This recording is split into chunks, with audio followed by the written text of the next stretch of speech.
Olá a todos, todas e todes. Um prazer enorme estar com vocês aqui. Para aqueles que não me conhecem, meu nome é Renata Monteiro, eu sou membro da diretoria do Instituto Jurema.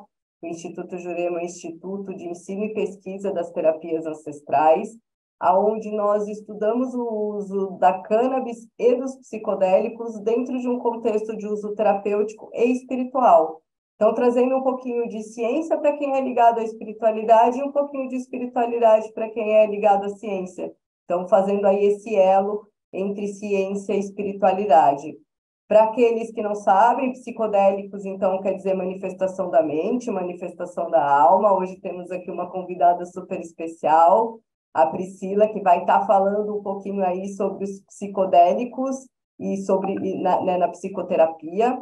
Então, ela vai estar fazendo aí essa apresentação para a gente, contando um pouquinho, né? Ela é psicóloga, então vai estar contando um pouquinho aí da prática clínica dela com o uso dos psicodélicos. E enquanto o pessoal vai entrando, então, na aula, né? Queria dar alguns recadinhos aqui. Então, nós estamos com um curso de cultivo.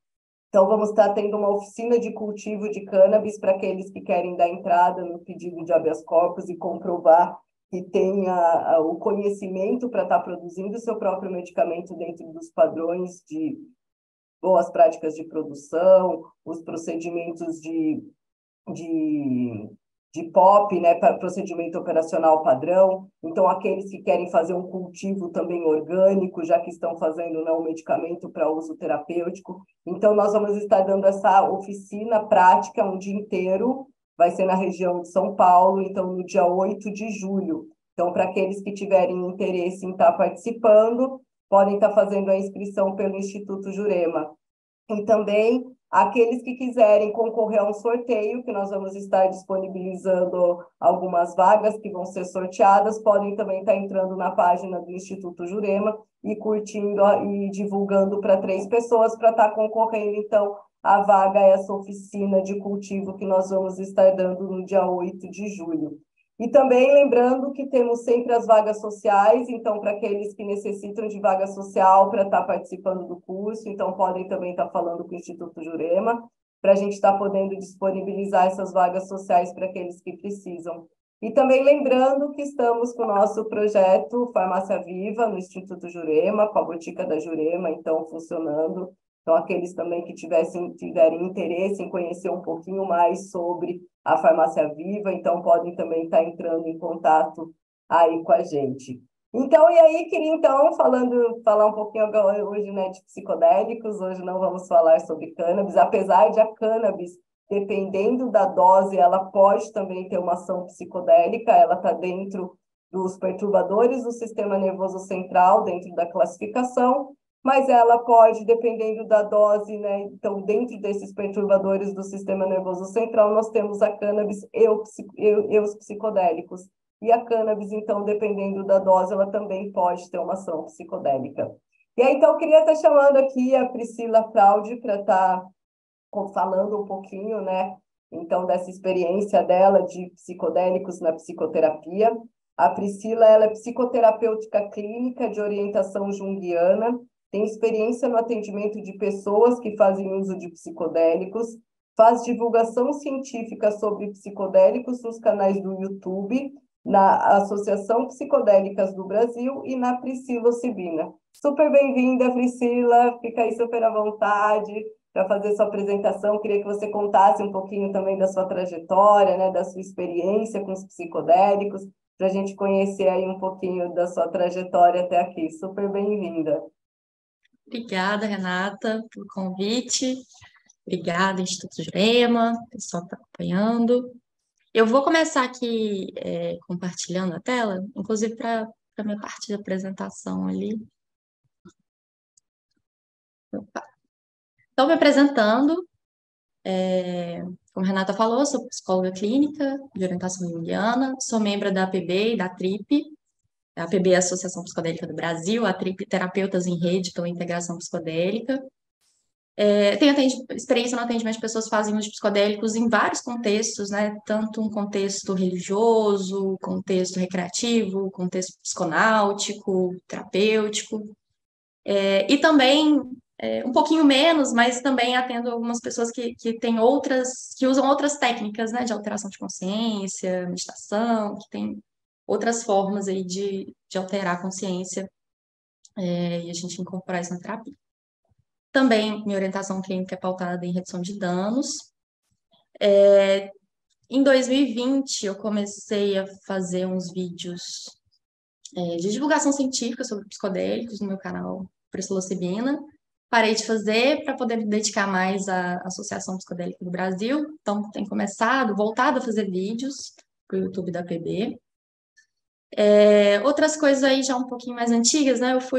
Acho que foi em 2018, se não me engano, que teve a primeira pesquisa de psicoterapia assistida com MDMA para tratamento de estresse pós-traumático aqui no Brasil, foi voluntária. Tinha acabado de sair da faculdade, formei em 2017, e eu fui voluntária, assim, acompanhando as pessoas que elas tinham a sessão de MDMA, né, durante o dia, com os terapeutas, e elas não voltavam para casa, elas pernoitavam na clínica, e eu fui lá, ia lá pernoitar, né, com a pessoa, se a pessoa precisasse de alguma coisa e tal. Então foi um momento de aproximação interessante, assim, que eu tive, a primeira vez que eu falei, nossa, isso realmente pode ser uma prática possível, né? Trabalhar com psicodélicos. E antes disso, né, retrospectivamente, ali em 2013, 14, 15, eu participava da organização da Marcha da Maconha de Belo Horizonte. Durante esse período da faculdade, tive várias experiências, né, principalmente com ayahuasca, em contexto ritualístico, também algumas outras substâncias em contexto recreativo. E mais ou menos ali quando eu estava formando, e um pouco depois que eu comecei a cultivar cogumelo e ter as minhas experiências, enfim, né, estudando e tendo minhas experiências. E rapidamente foi mais ou menos assim, né, minha história com essas substâncias. Já tem algum tempo de experimentação pessoal. E aos pouquinhos eu fui, né, acompanhando amigos e tal, com psicodélicos, e depois quando eu comecei a clinicar, já foi nesse perfil, né? Já atendendo pessoas que faziam uso ou que estavam se preparando para fazer. Então, desde o início na clínica, eu atendo pessoas que fazem uso de psicodélicos. Hoje, tema psicoterapia e psicodélicos, eu fiquei pensando o que eu poderia trazer. E não vou focar exatamente aqui nos efeitos psicodélicos, mas é importante a gente começar com eles, né? Então, a gente tem aí essas quatro áreas, né, quatro níveis que os psicodélicos atuam, né, esses efeitos perceptuais, que seriam as alterações mesmo nos cinco sentidos, normalmente a dose dependente, né, então quanto maior a dose, maior a alteração perceptual, distorção temporal, e também todas as imagens que vêm, né, a gente considera aí os efeitos perceptuais, todas as imagens mais simples ou mais complexas, essas imagens que são moduladas pelos estímulos verbais, auditivos, né? Os efeitos emocionais, a gente percebe uma intensificação geral nos sentimentos, os sentimentos ficam todos muito à flor da pele, inclusive alguns que já estavam mais reprimidos, a gente vai ver isso ao longo da apresentação. E também nesse aumento dos sentimentos, né, dessa intensificação, a gente percebe uma suscetibilidade muito grande ao ambiente, né? Então, nossas emoções, elas ficam muito suscetíveis aos estímulos externos, das pessoas que estão com a gente, do lugar, né? Essa influência do setting. Nos efeitos cognitivos, a gente pode falar das mudanças agudas aí no fluxo normal de pensamento, né? O pensamento linear, ele deixa de ser tão linear assim, às vezes tem uma aceleração de pensamento. A gente percebe também uma flexibilidade cognitiva muito grande, né? Uma maior criatividade, uma maior amplitude de associações possíveis, de atribuição de significado, um tipo de pensamento de processo primário. Não vou entrar muito aqui na definição, mas processo primário, ele é caracterizado, pensamento de processo primário é caracterizado muito por essas fusões de imagem, né, combinação de eventos improváveis, essa parte que é menos racional. E sobre a percepção do eu, os efeitos são basicamente esse afrouxamento do ego, né? Ou uma dissolução de ego, mas mais um afrouxamento desse ego. Então, para psicoterapia, né, acho que eu destaco esses pontos, assim, da flexibilização cognitiva, essa flexibilização egóica, amplificação dos sentimentos, das sensações e dessas possibilidades de associação e atribuição de sentido. E aí eu falei que eu não vou focar tanto nos efeitos em si, vou acabar falando deles ao longo da apresentação, mas eu resolvi falar sobre essas duas abordagens principais no uso terapêutico dos psicodélicos. A abordagem psicodélica, que hoje em dia é mais conhecida, né? As pesquisas mais recentes, elas vêm usando essa abordagem psicodélica, que é aquela imagem ali, né, de usar dosagens altas, assistidas por um ou dois terapeutas, num consultório estruturado para a experiência, né, com música, vendas nos olhos e tal. E vou falar também da abordagem psicolítica, que hoje em dia ela está um pouco negligenciada, a gente quase não escuta falar dela, quase não vê muita pesquisa, né, de abordagem psicolítica, mas que até a proibição, né, naquela primeira onda ali de pesquisas com psicodélicos, pesquisas terapêuticas, era a abordagem principal.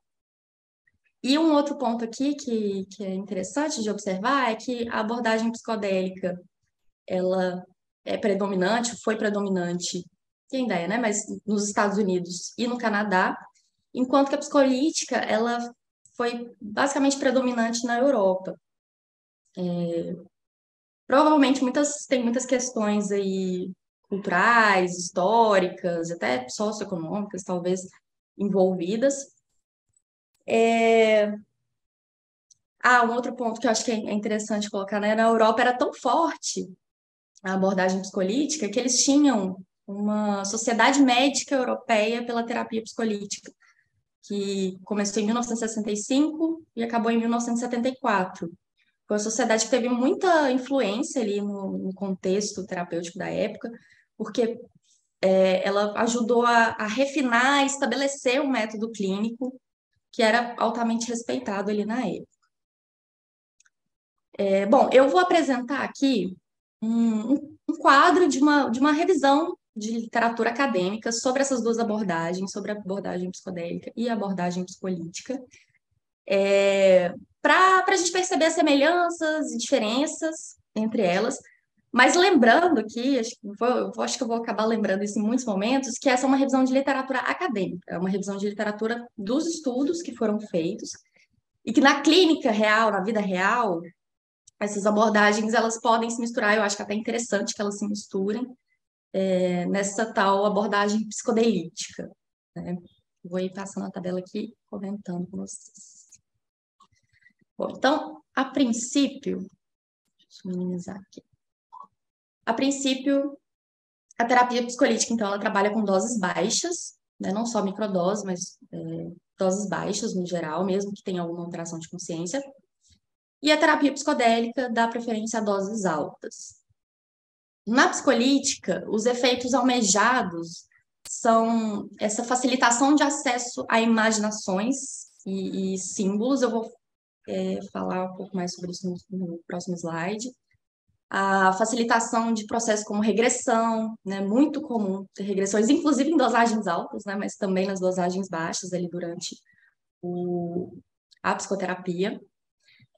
Uma amplificação desse fenômeno de transferência, que é um fenômeno comum que acontece sem psicodélico, mas que ela é amplificada com a dose baixa também.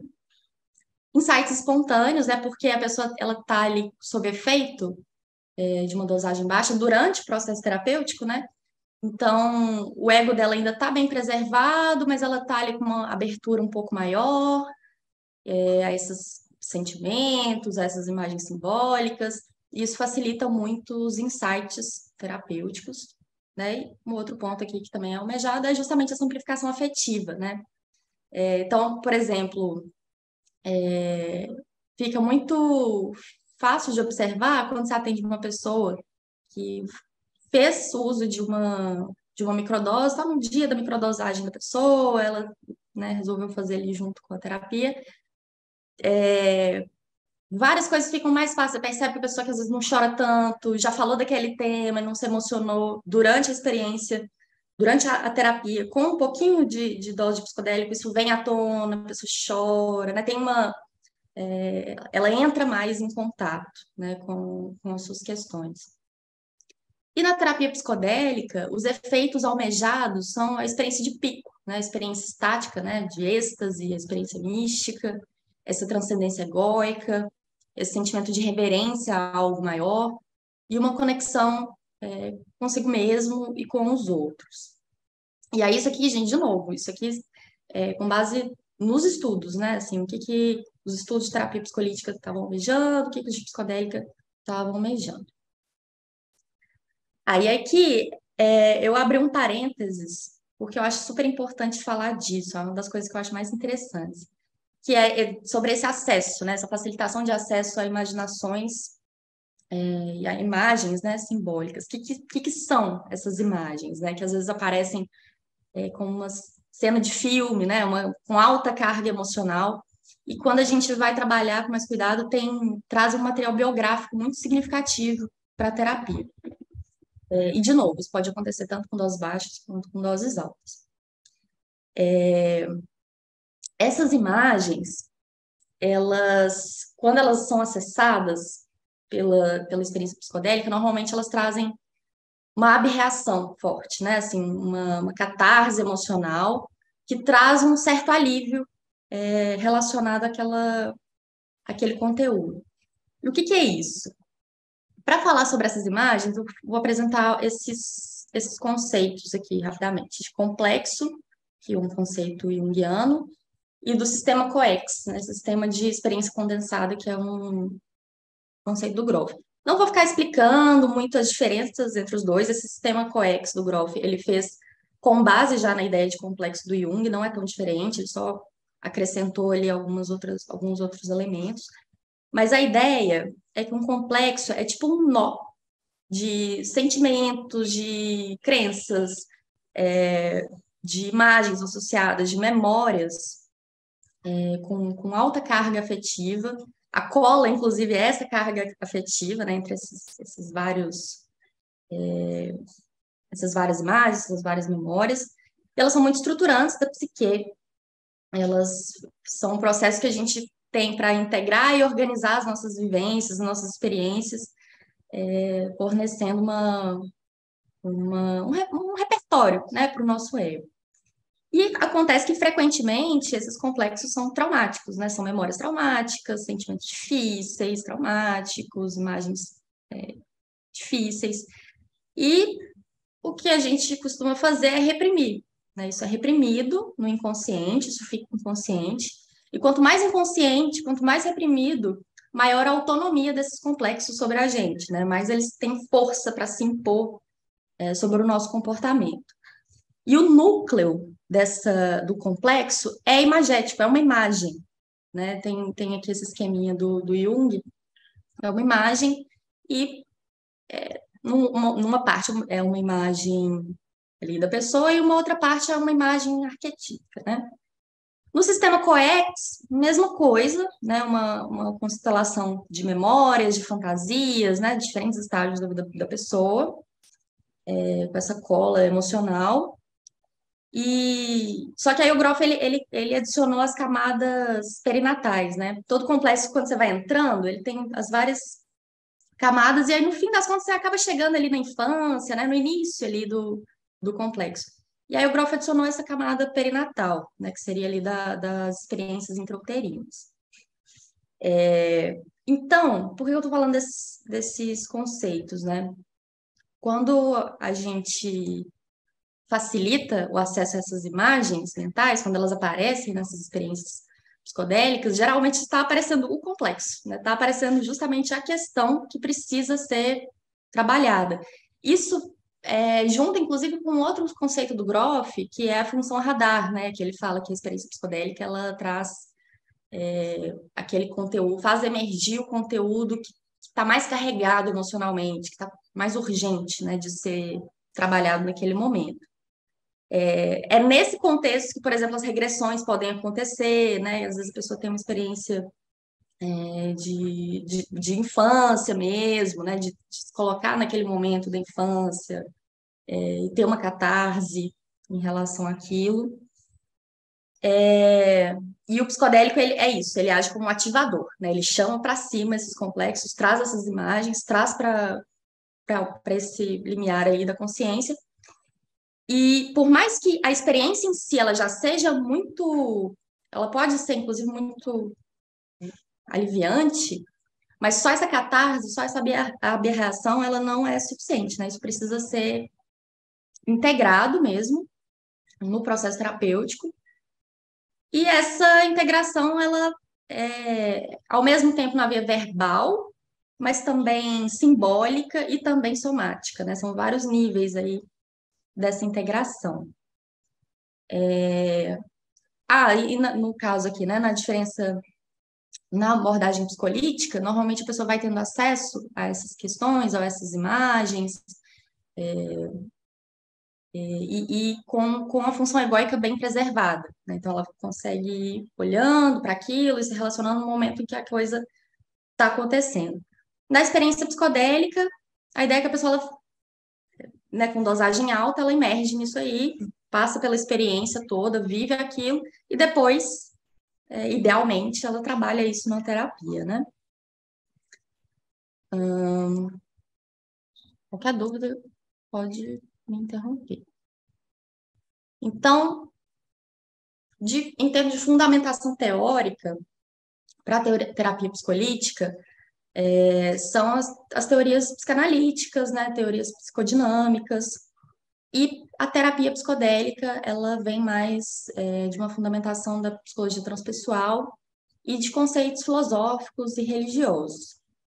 Na terapia psicolítica, dessas pesquisas, né, eram entre 5 e 25 sessões, enquanto na terapia psicodélica, uma ou duas sessões com o psicodélico.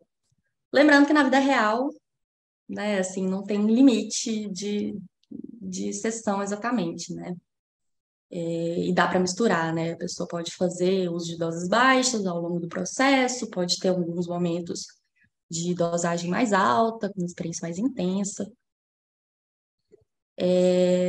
Na terapia psicolítica, o procedimento terapêutico, ele é esse próprio preparo psicodinâmico, né? A própria terapia, é essa conversa de ir chegando nos pontos centrais ali que precisam ser trabalhados, e essa discussão analítica, né? Assim, dessa experiência, tanto nas sessões individuais quanto em sessões de grupo. Isso também apareceu aí em algumas pesquisas. E na terapia psicodélica, o procedimento terapêutico, ele tende a ser mais sugestivo, né? Um preparo fortemente sugestivo, esse ambiente específico, uma música estruturada. Eu coloquei entre aspas, as coisas estão entre aspas aqui, porque eu fui traduzindo, e não necessariamente eu concordo tanto, porque pelo menos as playlists que eu tive acesso, né, de estudos com terapia psicodélica, eu particularmente achei um pouquinho descuidado, assim, não achei que tinha tanto foco ali em saber que tipo de música, quando, em que momento, né? Mas são músicas que tendem a facilitar um processo de imersão, né? Facilitar um processo de introspecção. E eles encontraram também, nessas pesquisas de terapia psicodélica, um foco reduzido na importância ali da linguagem, da criação narrativa, na elaboração de sentido. Era mais focado ali naquela experiência em si.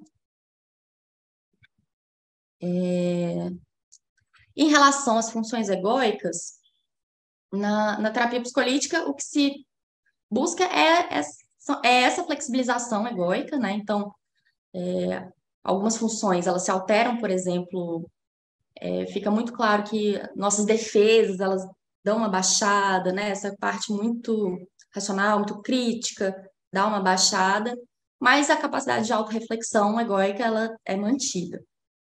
Enquanto na terapia psicodélica, a ideia é remover essa identidade narrativa, né? Remover, entre aspas, porque no fim das contas não remove, assim, completamente, né? Mas tem essa ideia da ego-dissolução, né? Desse afrouxamento do ego, um afrouxamento bem maior do que só essa flexibilização na terapia psicolítica. na intenção de levar uma experiência mística, né? Um estado de flow, de consciência cósmica e tal. Então, a ideia é que esse ego autorreflexivo ele seja dissolvido, seja reduzido ao mínimo, embora a memória se mantenha, né? Tanto a memória da experiência, embora nem sempre a gente consiga lembrar de tudo, né? De uma experiência muito intensa, mas a memória da própria pessoa se mantém, né? Vem muita coisa, inclusive, da memória da pessoa. E aí eu trouxe aqui um ponto que só para a gente questionar um pouco, né? Porque essa dissolução do ego, ela sempre teve muito relacionada, pelo menos nos artigos que eu li, né? Chegou até algum artigo falar que era dose dependente, né? Que assim, a pessoa tem que tomar uma dosagem alta para dissolver o ego, para ter os efeitos positivos, né, dessa terapia.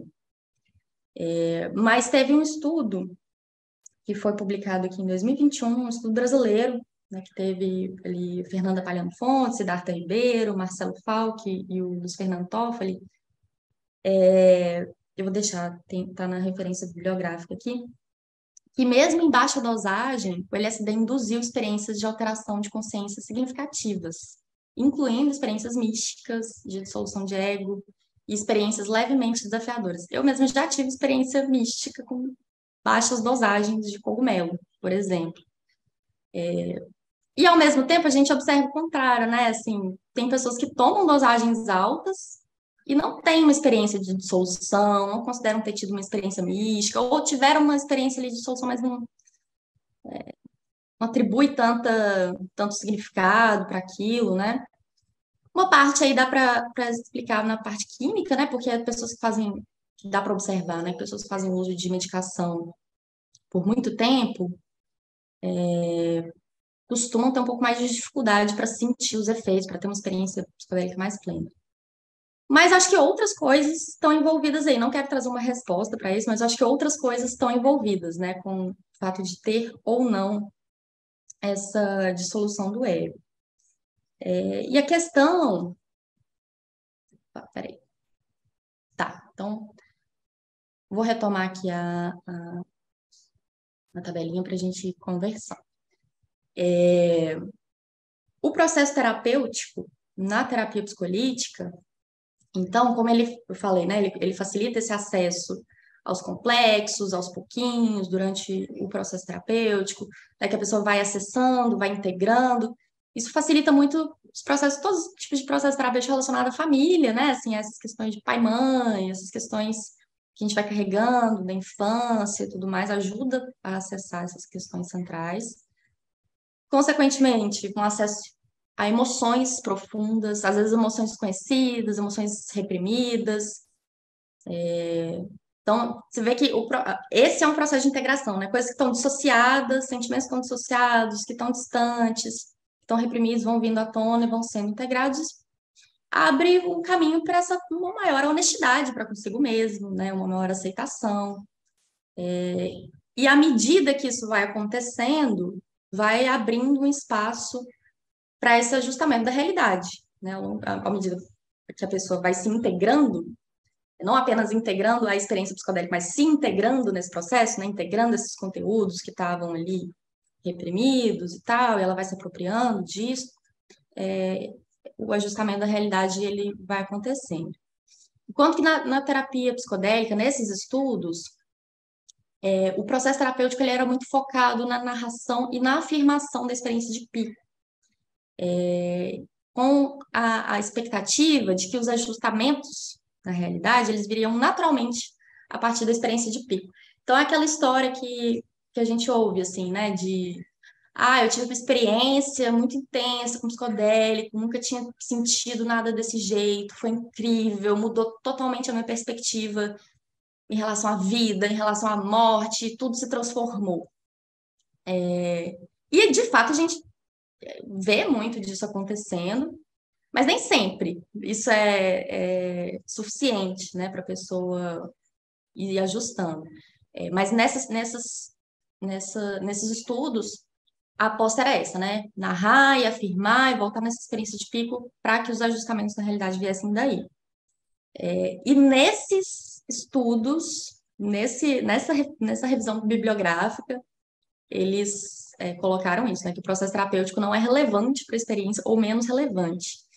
E, obviamente, na vida real, é extremamente importante que se dê relevância, né, para essas experiências e para o processo terapêutico junto com elas, mas dá para entender, né, que mesmo quando ele é considerado ali um auxiliar na psicoterapia, né, eu entendo que realmente é como se fosse uma centralidade da substância, uma centralidade daquela experiência pontual e não do processo todo, né, o processo terapêutico sendo catalisado ali por essas experiências fazendo muito parte ali do processo terapêutico da pessoa.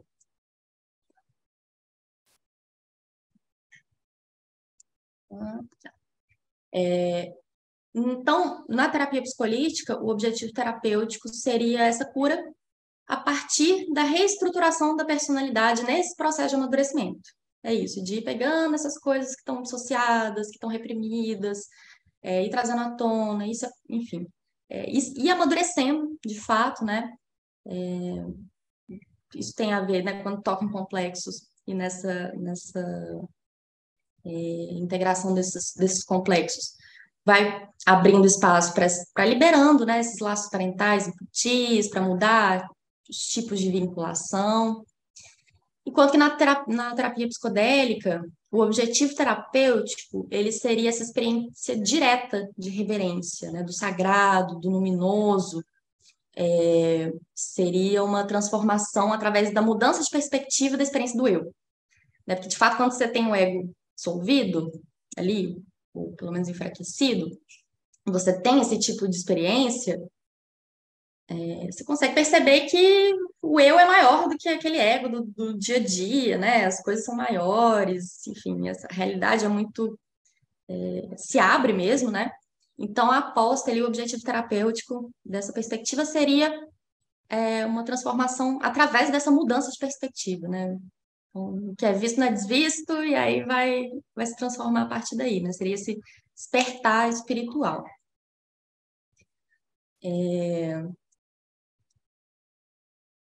Embora, né? Bom, aí a gente pode depois até conversar mais, né? Mas é assim, de fato, também os estudos que eu tive acesso, eu percebo essa, esse tipo de narrativa.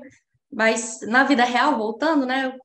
Acho que a gente pode até entender um despertar espiritual, inclusive acessando essas partes difíceis, né? Acessando todas essas coisas que a gente reprime, e esse processo de integração, na minha opinião, já é um processo espiritual também, né? Mas é diferente, não é essa coisa do contato com o luminoso, né? Que transformaria tudo. E as indicações da terapia psicolítica eram neuroses, casos psicossomáticos, desordens de personalidade, desvios sexuais, né? E atualmente seria o mesmo histórico aí de indicação. Da terapia psicodélica, ali antes da proibição, né, era muito indicado para alcoolismo, pacientes terminais, com alguma adição em drogas, e atualmente tem pesquisas aí com pacientes oncológicos, né, com esses estresses existenciais, pessoas no final de vida que estão em tratamento paliativo, depressão, alcoolismo, adição a cigarro, toque e transtorno de estresse pós-traumático. Então, essa tabelinha eu peguei desse artigo aqui, né, de doses baixas. Maravilha, Pri, sua apresentação, parabéns aí, muito legal, né? Obrigada. Poder entender um pouco o que que é a microdose, o que que é a minidose, o que que é uma terapia psicodélica. Então, isso daí é bem importante porque faz toda a diferença, né? Então, se é uma dose, né, mais intensa ou não, mas, como você mesmo disse, até as doses mais sensíveis, né, até as doses mais baixas para pessoas mais sensíveis, pode também ter aí uma grande alteração, né? Ô, Pri, eu Uhum. aqui algumas perguntas, vou fazer aqui algumas perguntas, aí depois a gente vai abrir, né, para se mais alguém quiser entrar, interagir aí, fazer algumas perguntas para você, tá?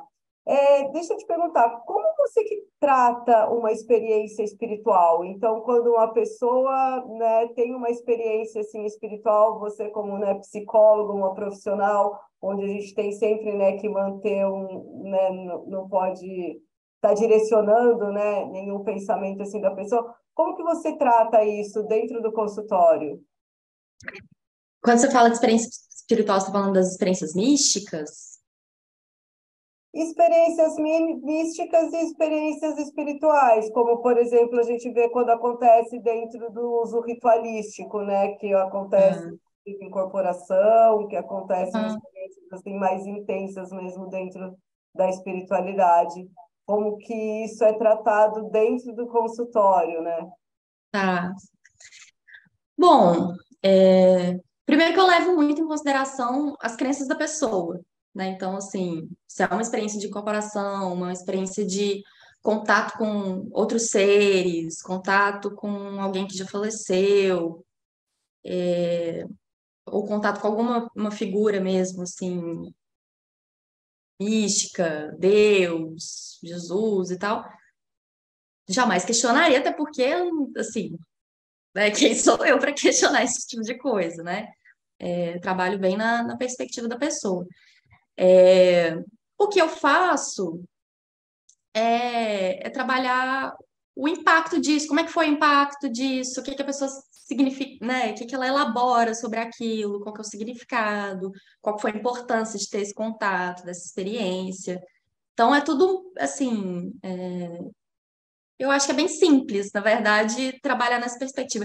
Eu até perguntei o que que você estava chamando de experiência espiritual, né? Porque na minha percepção de espiritualidade, meio que tudo é espiritualidade, assim, todo o processo terapêutico é um processo, para mim, é muito espiritual, assim, essa descida, né, nos lugares mais incômodos, assim, nas coisas que a gente rejeita, esse processo de trazer à tona e integrar, e ir se melhorando, e se polindo, né, de alguma forma, e se amadurecendo, né, no seu caminho, né, no seu processo, assim, sendo mais honesto consigo mesmo, com os outros, tendo mais noção ali da integração da pessoa com o ambiente. Eu considero isso tudo um processo bastante espiritual, embora não necessariamente eu fale isso com essas palavras na clínica, né? Então, acho que basicamente é isso, assim, respeitar a crença da pessoa, né, independente das minhas, assim, e, e é isso, né? A gente nunca pode. E também, quando a gente está falando de experiência psicodélica, mesmo que eu tenha essa abordagem analítica, né? Não tem como a gente interpretar tudo, sabe? Não tem como, assim, reduzir, né, a coisa. Então, é interessante que seja amplo mesmo, que não se feche uma interpretação, que não se feche uma, né, que senão empobrece a experiência totalmente, né? Mas são experiências que costumam ser muito, muito ricas, assim, e às vezes, né, eu tô lembrando aqui de uma pessoa que tinha umas experiências, tem, né, tem tido umas experiências interessantes com DMT, que ela basicamente é atendida, tipo assim, por seres. Estão lá, vem, pega coisa, traz coisa, e ela se sente muitíssimo bem. Então, a gente trabalha muito no sentido de como cultivar esse sentimento, essa perspectiva, porque a pessoa sai de uma experiência psicodélica, às vezes, uma experiência de leveza, de amor, de firmeza, que às vezes ela não tem no dia a dia, mas ela passa a ter esse comparativo, né? Ela passa a ter ali, pelo menos durante um tempo, essa lente, né? E aí trabalhar com esse contraste, né? Como é que faz para retomar essa mesma perspectiva, cultivar essa perspectiva? Então, mesmo que a gente não interprete tudo ali da experiência, dá para integrar esses efeitos, né? E trabalhar em cima deles. Mais ou E menos ao assim. contrário, a pessoa, quando ela já é mais cética, mais agnóstica, e ela de repente tem essa experiência, assim, para você poder, né, transpassar isso para a pessoa poder compreender, né? Aí eu acho que é o mais difícil, assim, para mim, né? Porque já aconteceu também de atender pessoa que uma super cética e tal, teve uma experiência assim. incrível, super mística e tal, mas talvez por essa pessoa específica não ter ali uma base qualquer de crença para interpretar aquilo, para dar significado, para dar valor, né? É muito fácil cair numa coisa do tipo, isso aí foi só uma coisa neuroquímica que aconteceu e nada mais importa, assim, sabe? Então, eu acho muito difícil, assim, né? Não acho que não dá para, principalmente eu como terapeuta, né, colocar ali a coisa espiritual, né? O que dá para fazer é isso, é trabalhar nas crenças da pessoa, é trabalhar os efeitos, né? Mas essa é uma vez que eu tenho um pouquinho mais de dificuldade. Não sei para outros terapeutas, né, como é que é. Mas nesse caso, eu acho um pouco mais complicado. E sempre dá para trabalhar na parte ali do símbolo, né? Então, o que foi esse símbolo para você? O que isso representa? Como é que ele mexe com você? Né? E aí eu acho que dá para tirar bastante coisa interessante também. Mas aí varia muito de pessoa para pessoa. E a questão das mirações, dos fractais, como que vocês dentro, assim, né, o DMT mesmo que você falou, né, que ele abre bastante, né, esses fractais, assim, como que você traz esses fractais, essa miração para dentro da psicologia, assim? Pois é, a parte, por exemplo, dos fractais é uma parte que muitas vezes nem cabe tanto ficar tentar interpretar, né? Tipo, o que se associa, coisa. Embora a coisa da mandala, né? Essa coisa mandálica seja muito importante aí na terapia junguiana, toda essa referência ao self, né? Esse centro organizador, né? Uma imagem desse centro organizador. E aí, esse é um ponto importante, né? Eu tenho buscado trabalhar cada vez mais com outras formas de integração que não só verbal. Então, às vezes a pessoa desenha, a pessoa pode desenhar isso. No processo de desenhar, ela já está entrando em contato com aquilo, ela já está integrando, né? Nem sempre é a integração a nível verbal, né? Então, a imagem, na verdade, ela é muito mais poderosa, né? Assim, então, desenhar isso, entrar em contato com essa imagem, mais vezes, é um jeito legal, assim, de integrar na terapia. Mas é isso, a palavra, a interpretação, ela tem um limite, né? Então, mais ou E, menos isso. e Não tem coisa que não dá para ficar interpretando, mas. você falou de fazer desenho, assim, né? A pessoa, por exemplo, quando ela percebe ali dentro da experiência certas coisas que ela precisa mudar, ela consegue ver o foco, né, do que acontece, mas assim, ao mesmo tempo ela não tem força para ela poder executar, ela se vê dentro daquelas descobertas. Como que você, assim, como né, terapeuta, como psicólogo, consegue estar encaminhando, auxiliando a pessoa para ela poder ordenar esses pensamentos, né, para ela poder ali se organizar com aquela experiência, né, que a gente sabe que é importante a pessoa também não ter a experiência, sair fazendo, tipo, tudo que ela viu ali, assim, né? Tipo, de repente, então ela poder refletir, ela poder, então, assim, como que o terapeuta, assim, pode auxiliar a pessoa da melhor forma, né? Para ela poder integrar primeiramente, antes dela sair executando ali, né? As instruções, para poder até separar, né? Poder compreender exatamente ali na instrução da maneira correta. Hum. Às vezes, muitas vezes vem essas quase revelações, né? Assim, esses insights, né? Do que tem que mudar, o que tem que fazer. Às vezes até mesmo sem psicodélico, né? Mas com psicodélico isso vem de um jeito, assim, muita força. E a mudança, ela é gradual, né? Eu acho que ela vai acontecendo em camadas, né? Então, por exemplo, uma pessoa que tem algum problema, algum sintoma mais grave, mais crônico, aí você vai, na terapia, você vai identificando como complexo que é esse, né, que está sendo manifestado naquele sintoma, o que está acontecendo, qual que é o distúrbio ali, você vai alcançando isso em camadas, né? Você vai acessando esse mesmo complexo em camadas, e várias vezes, vai indo e voltando. É uma integração que ela é assim, é em etapas, é demorada, né?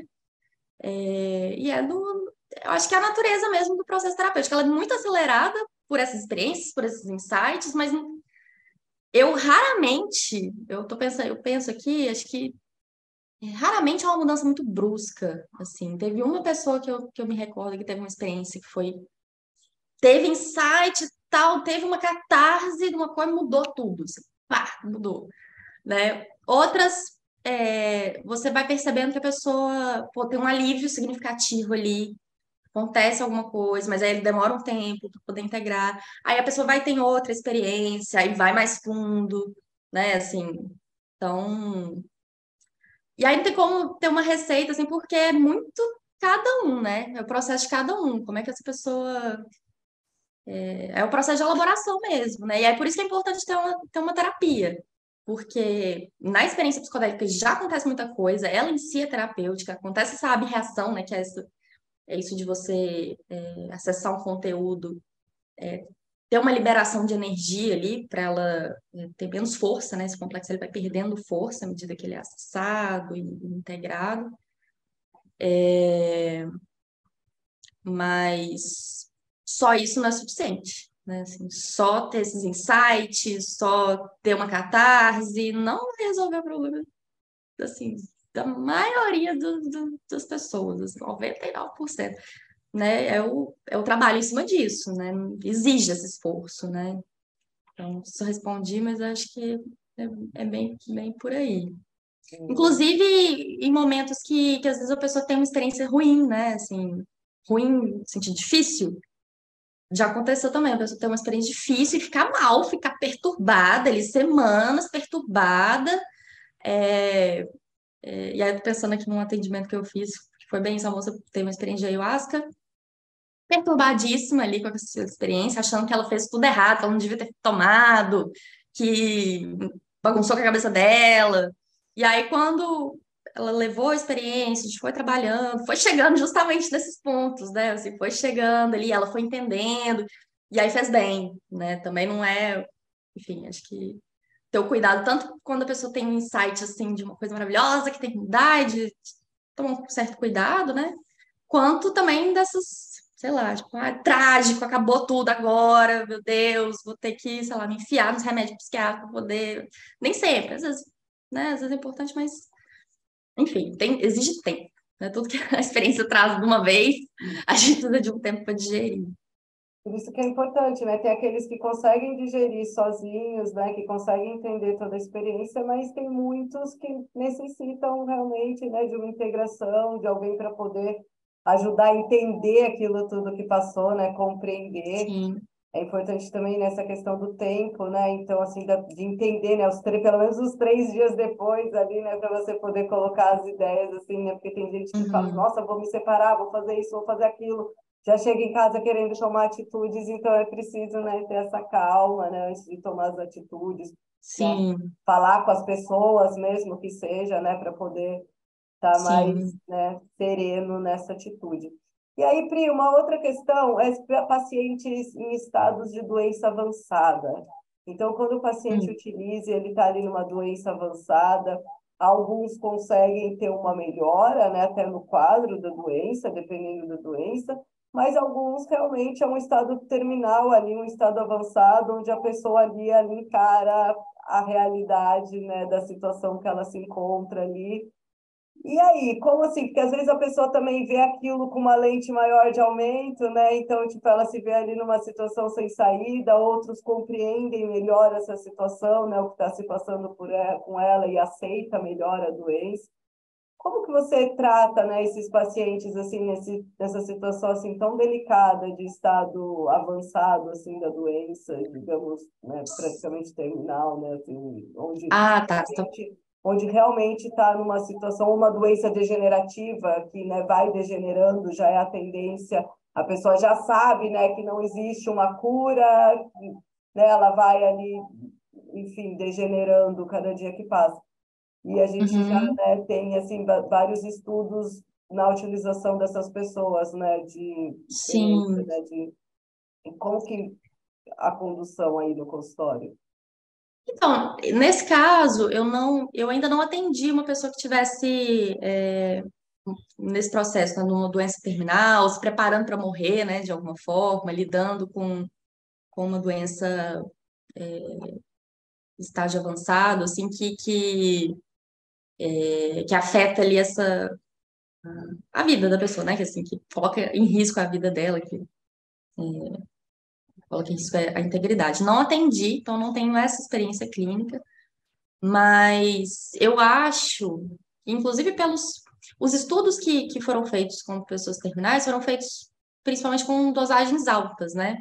O que eu acho que faz muito sentido, porque é meio uma experiência de, assim, nunca morri, né? Assim, mas pelo menos Priscila nunca morreu, mas assim, é uma experiência meio de morte, né? Assim, que o ego dá uma dissolvida, você tem essa experiência de entrar em contato com uma realidade mais real do que a própria realidade, e normalmente, nas pesquisas pelo menos, é algo que ajuda a diminuir a ansiedade da pessoa em relação à morte, porque a morte é grande tabu, o que é, não sei o que vai acontecer, né, vai doer, meu Deus, e se a gente tem essa oportunidade, e aí eu falo até de mim, das minhas experiências com psicodélicos, né, dessas várias experiências de morte, assim, que eu acabei tendo, né, quando você tem essa, enfim, acho que quem passou por uma experiência psicodélica e lidou com a morte de alguma forma, né, nessa experiência, eu acho que tende a dar uma apaziguada, né? Eu, pelo menos hoje em dia, tenho uma relação com a morte muito diferente do que eu já tive antes. Assim, acho que uma relação muito mais tranquila com a morte. Na minha cabeça vai ser uma coisa um pouco parecida com isso, assim. É, Então, o que a gente vê é realmente uma diminuição de ansiedade, que a pessoa já meio que tem um vislumbre, né, do que isso pode ser, de como que é, e normalmente traz essa sensação de uma certa leveza, de uma paz, né? No geral, assim, eu fico imaginando se alguma dessas pessoas ali nesse contexto também não vai entrar em contato com questões difíceis da vida, né? Aí vai depender muito da história da pessoa, da relação dela com outras pessoas, enfim. Mas é isso, eu não posso te falar da minha experiência clínica nesse ponto porque eu não tive, né? Ainda não atendi alguém que estivesse passando por isso e usando psicodélicos. E você tem experiência com pessoas que fazem utilização dentro de contexto de uso ritualístico e em consultório? E consultório, como assim, nos Uso dois? que faz a utilização, assim, você percebe que aqueles que fazem utilização de uma forma ritualística e só vem para integrar tem uma resposta melhor do que aqueles que fazem ali só no consultório com o terapeuta, ou você não vê diferença? O que você sente, assim, nesses dois meios de utilização? Assim, eu acho difícil essa pergunta, porque varia tanto, né, de pessoa para pessoa, o que é o significado daquilo, enfim, como é que as pessoas vai integrar, qual a relação dela com o psicodélico, né?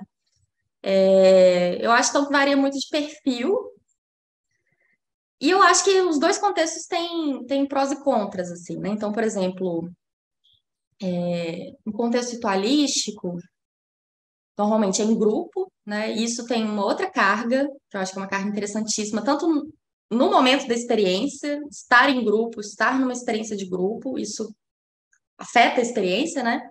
E também no tipo de. Normalmente nesses espaços as pessoas conversam, né? Tem ali uma troca também sobre a experiência, sobre como que foi. Isso faz muita diferença também no processo de integração.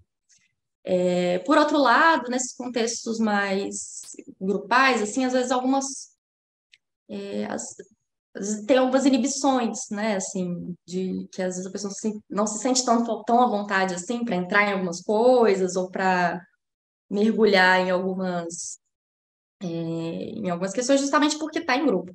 E que num contexto individual, às vezes com uma pessoa acompanhando, né, ou ela até sozinha, ela consegue às vezes mergulhar de uma outra forma, né? Mas aí então tem essa vantagem de ser uma coisa mais voltada para ela, né? De mergulhar, mas aí não tem a parte do grupo, não tem a parte necessariamente da troca. E eu, particularmente, acho que é interessante a pessoa ter todo tipo de experiência que ela quiser ter, né? Assim, ter experiência ritualística, ter experiência sozinha ou com uma pessoa acompanhando, individual, né? Acho que quanto em doses baixas e doses altas, eu acho que se a pessoa tem abertura para isso, ela tem interesse, eu acho que é legal ter experiências em vários contextos, porque aí você, né, você vai pegando um pouco de uma coisa, um pouco de outra. A questão ritualística também, às vezes, tem algumas questões, assim, que podem interferir de questões dogmáticas mesmo, né? Já apareceu bastante, assim, no, em atendimento, né? De algumas coisas podem limitar um pouco, enfim.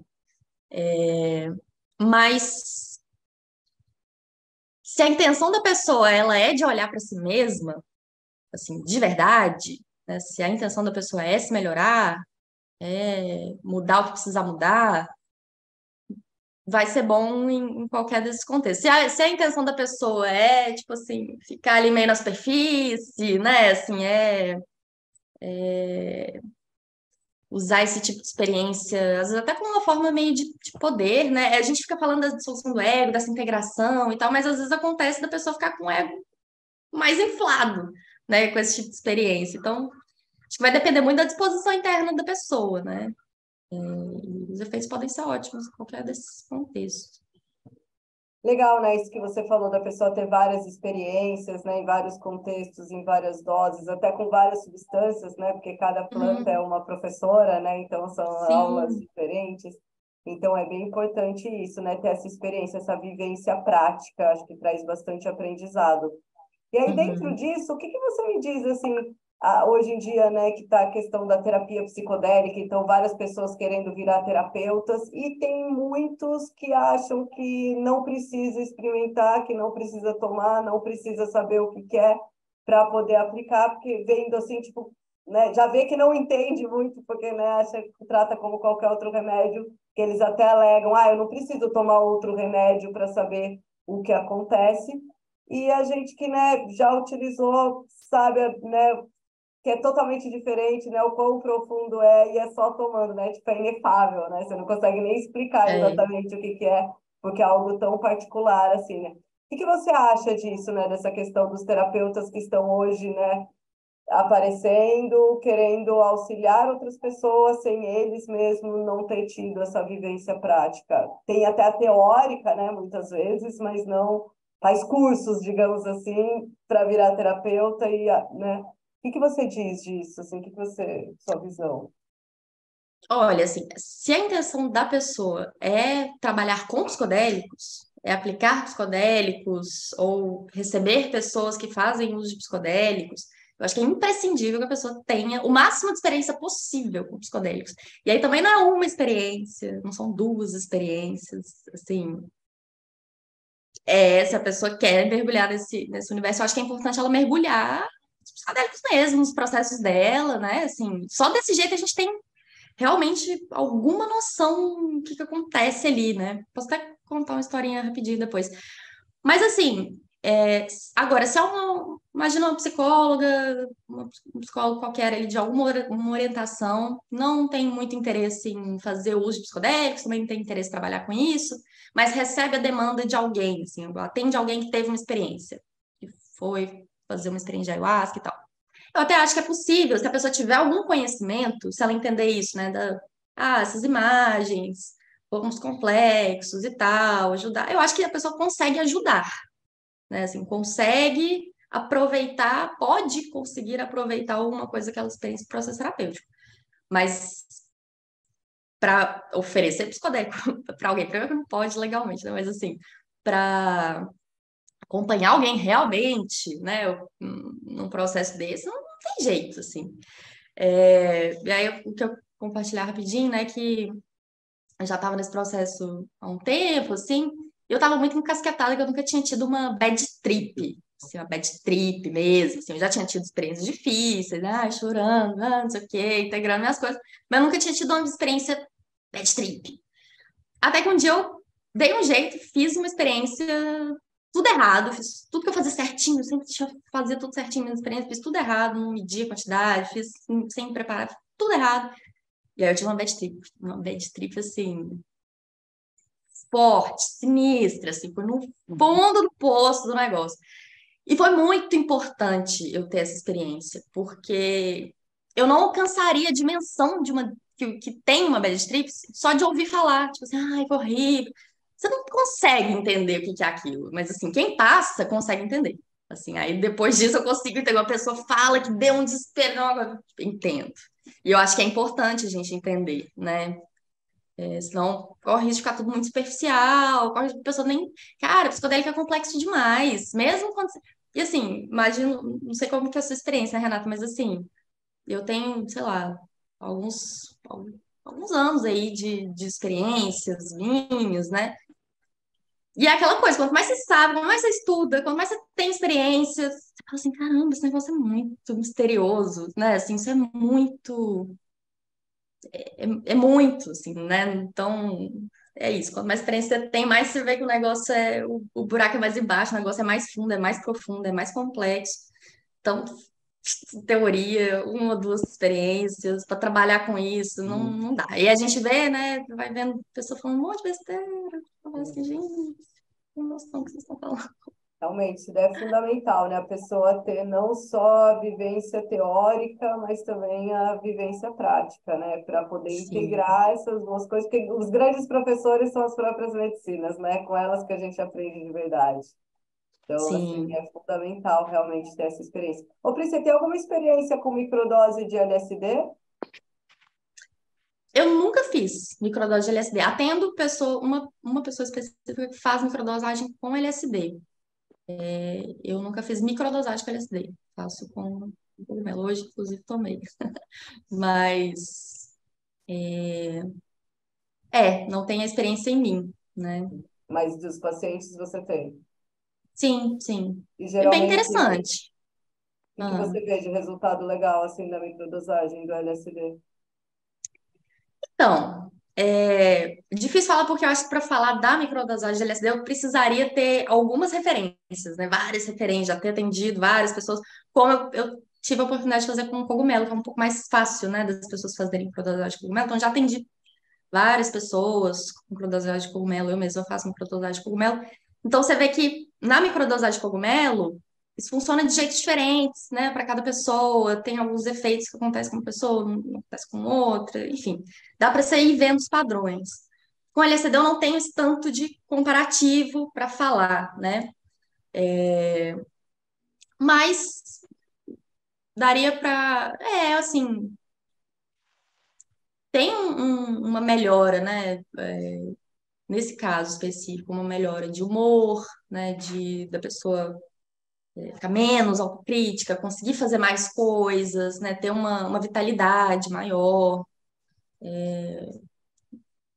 Para essa pessoa aqui específica que eu estou pensando, é um processo bem interessante. Mas eu não saberia realmente dizer, né? Porque, por exemplo, uma microdosagem de cogumelo, tem gente que às vezes sente muita ansiedade no início e não consegue se adaptar muito bem. Tem gente que, é isso, tem essas catarses emocionais no início, depois dá principalmente no início, depois vai estabilizando, vai entrando em contato de outra forma. Já aconteceu algumas coisas, assim, de dar vômito, assim, o que que é exatamente, não sei, mas algumas poucas pessoas têm essa irritação no estômago Você com o fala negócio do cogumelo ou do LSD? do cogumelo. Então, Cogumelo, assim, dentro de um levantamento que a gente fez, a gente viu a alimentação bastante ligada a essa questão do enjoo. hum, Então, principalmente ah, pessoas que usavam laticínio, ovo, produtos assim mais de origem animal, não vi relatos de carne, mas de leite, ovo mesmo, assim, dentro da alimentação, relataria esse enjoo. interessante, interessante. Então é isso, assim, então, tá vendo, é uma coisa que é tão é muito experimental tudo isso, né? Assim, a gente ainda não tem grandes pesquisas para saber como é que é o padrão, como é que. Por isso que Então, é importante essa troca, né? A gente é, sim. trocando, porque é tudo tão novo, né? A gente conhecendo cada dia um pouquinho mais. Massa. Alguém quer abrir a câmera, fazer alguma pergunta? João, Rafael, Monique? Não? Maravilha. Pri, vou então fazer uma última pergunta aqui, aí, né, para a gente já ir meio finalizando, assim. Queria saber sobre a questão da regulamentação, né? O que você acha, a questão dos psicodélicos no SUS, como que seria uma saída legal para a gente poder trazer esse acesso para outras pessoas, né? Então, que já é utilizado também bastante em transtorno pós-traumático, então acho que a nossa população, principalmente as mais carentes, estão aí com bastante traumas, né? Precisando também ser tratadas, enfim, acho que é algo geral aí, né? Depressão, ansiedade, esses transtornos Hum, pós-traumáticos. E a gente poder não só, né, mais uma vez, poder auxiliar aqueles que já têm uma condição um pouco maior, mas também auxiliar aqueles os quais realmente necessitam bastante, né, e também dessa terapia psicodélica. Como que você acha, assim, uma visão, assim, dentro, né, do conhecimento dentro dos psicodélicos, do cuidado que se precisa, né, que não é algo que se vai dar uma receita e tchau, né, então, como que aham. poderia estar trazendo isso assim para dentro do SUS para a gente poder auxiliar cada vez mais o número de pessoas? Bom, esse é um dos desafios da Associação Psicodélica do Brasil, né? Pensar em como que essa regulamentação poderia ser feita, integrada no sistema público de saúde e acessível, né, para uma parte das pessoas. Não tem uma resposta fechada, mas uma coisa que eu acho que é importante, esse modelo que está sendo regulamentado, com o MDMA, por exemplo, é da psicoterapia assistida com psicodélicos, né, da PAP, que é esse modelo com a dosagem alta, né, terapeutas acompanhando ali, e que é uma abordagem super válida, mas que ela acaba sendo mais cara, né, assim, é uma abordagem que é difícil de fazer por vários motivos, assim, né, muito desgastante, dispendiosa e tudo mais. Então, não acho que essa seria a abordagem mais acessível, inclusive, para o sistema público, né? E aí eu acho que é importante a gente pensar em outras metodologias, assim, de trabalho. E acho que a psicolítica, ela abre um pouco espaço, por exemplo, para mais, por exemplo, para grupos, né, de uso de dosagem baixa. Dá para viabilizar grupo, né, com mais facilidade no SUS, para ter esse tipo de experiência usando doses baixas. Integrado talvez na farmácia viva, né? Assim, como é que faria isso? Não sei exatamente, mas o cultivo de cogumelo não é algo tão difícil assim de ser feito, né? Então, daria para ir por aí. E aí eu acho que é um desafio nosso, assim, um desafio brasileiro, um desafio latino-americano, da gente pensar em outras abordagens, outras metodologias que sejam mais acessíveis, né? Por exemplo, isso, os trabalhos em grupo, e, enfim, esses outros tipos de acompanhamento que não necessariamente são tão centralizados assim na figura do terapeuta, ou dependem do terapeuta para estar ali acompanhando a pessoa durante todo o processo, que é o que uma dosagem alta nesse contexto exige, né? Eu acho que está aberto, assim, eu acho que é uma pergunta importante da gente fazer, da gente sempre se fazer, né? Como é que isso pode ser regulamentado no SUS e ter acesso a mais pessoas, né? Então, na minha resposta aberta, né, eu coloco essa importância aí da terapia psicolítica, que eu acho que ela pode, a gente pode desenvolver muita coisa a partir daí, né? E abrindo umas portas, né, através disso. Sim, sim, Bem legal, isso aí. massa. Poxa, Pri, muito obrigada aí pela sua participação, viu? Espero que Que seja a agradeço. primeira de muitas aí. Obrigado mesmo, obrigado Sim, a todos aí, todos e todes, né? Desculpa as questões técnicas que tivemos aí hoje. E é isso, queria agradecer, então, a todos, fazer então mais uma vez o convite. Então, no dia 8 de julho, vamos ter a oficina prática de cultivo e falando também sobre métodos de extração, dentro de padronizações, de boas práticas de produção, para que todos possam ter acesso a produtos de qualidade, de forma orgânica, né? Ter ali na sua casa, né? Então, a farmácia viva dentro da sua própria casa, né? Então, cada um poder aí ter então acesso a essas medicinas sagradas. Dentro do Instituto, a gente estuda, então, não só a cannabis, mas também os psicodélicos. Então, a gente dá oficinas também de cogumelo, de outras medicinas também, para que todos possam começar a ter sua farmácia viva em casa com essas medicinas sagradas. Então, fica aí o convite para aqueles que quiserem estar concorrendo, então, a uma vaga, ao curso. Então, entrar na página do Instituto, a gente teve as páginas bloqueadas do Instagram do Instituto, né? Então, a gente teve que abrir uma nova página. Então, aqueles que puderem também curtir a nova página do Instituto, que foi aí vetada por conta de palavras maconha, psicodélicos, enfim. Então, começamos aí uma nova página, né? Já estávamos com a anterior com mais de 1.000 seguidores, estamos aí recomeçando aí uma nova página. Então, aqueles que seguirem, compartilharem com amigos aí também o curso. Então, cada um compartilha aí com 3 pessoas e concorre à vaga que nós vamos estar sorteando na próxima semana. Uma vaga para estar fazendo o dia inteiro de oficina, são 10 horas de aula prática. E é isso, então. E também temos a vaga social. Então, aqueles que precisarem de vaga social para as oficinas ou para os cursos do Instituto Jurema podem estar entrando em contato. E aqueles também que quiserem conhecer um pouquinho mais do projeto Farmácia Viva do Instituto Jurema, também entrem em contato conosco que te passamos mais informações. E é isso. Muito obrigada a todos, todas e todes, e uma ótima noite. Valeu, tchauzinho. Obrigada.